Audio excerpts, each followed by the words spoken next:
अॻूणे वज़ीर आज़म नवाज़ शरीफ़ हुकूमत खे पीटीआई सां ॻाल्हियुनि में मुल्की मफ़ाद साम्हूं रखण जी हिदायत कई छॾी। नवाज़ शरीफ़ सां वज़ीर आज़म जी जाती उमरा में मुलाक़ात। नवाज़ शरीफ़ जो चवणु आहे त मुल्क लाइ सभिनी खे गॾिजी हलणो पवंदो। वज़ीर आज़म शहबाज शरीफ़ जो चवणु आहे त मुल्की मुआशी हालतूं बहितर थी रहियूं आहिनि। महांगाई घटि करण जी कोशिश कई पई वञे। रोस्तम बरसा अॻूणे सूबाई वज़ीर ग़ालिब खान डोंकी खां फुरजी कोशिश मज़ामत ते ब मुहाफ़िज़ क़तल पाण घरवारी ऐं ॾोहटीअ समेत ज़ख़्मी हिकु हथियारबंद बि मारिजी वियो। फैज़ू रोस्तम लिंक रोड वटि हथियारबंदनि ग़ालिब डोंकी जी गाॾी ते हथियारनि जा मुंह खोले छॾिया। संदसि मुहाफ़िज़ सालार डोंकी मह डोंकी क़तल संदसि घरवारी ज़ख़्मी मारिजी वियल हथियारबंद जी नादिर मीराई तौर ते सुञाणप। वाक़े खां पोइ पुलिस जी वॾी नफ़री जो इलाइक़े खे कड़ो। नाकाबंदी वॾे वज़ीर मुराद अली शाह ऐं सूबाई घरू वज़ीर ज़ियाउल हसन लंजार वाक़े जो नोटिस वरितो। रिपोर्ट तलब।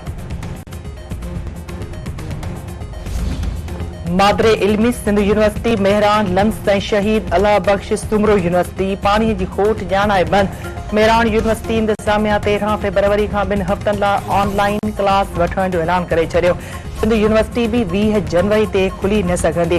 15 फ़रवरी ताईं ऑनलाइन क्लास वठण जो फ़ैसिलो। शहीद अल्लाह बख्श आर्ट यूनिवर्सिटी खे भी 2 हफ़्तनि लाइ बंदि रखण जो ऐलान। सिंध यूनिवर्सिटी इंतज़ामिया जो चवणु आहे त के बि फीडर जे अदावती कम सबबि पाणी जो बहिरान आहे। 15 फ़रवरी ताईं क्लास ऑनलाइन वरिता वेंदा। हज़ारी शागिर्दनि शागिर्दियाननि तोड़े अमले लाइ पाणी तमामु घणो ज़रूरी आहे।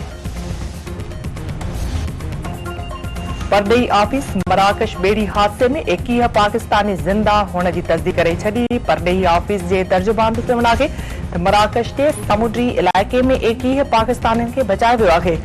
रबात में सफ़ारती मिशन तरफ़ां पाकिस्तानियुनि खे इमदाद फराहम कई पई वञे। वज़ीर आज़म शहबाज शरीफ़ मुख़्तलिफ़ मुल्कनि लाइ 9 सफ़ीरनि जी मुक़ररी जी मंज़ूरी ॾेई छॾी। आसमा रब्बानी फिलिपाइन में पाकिस्तान जी नई सफ़ीर हूंदी। रहीम हयात कुरैशी ब्रसेल्स यूरोपी यूनियन में नओं सफ़ीर मुक़रर। अब्दुल हमीद भुट्टा जापान। नजीब रानी घाना में पाकिस्तान जो नओं सफ़ीर हूंदो।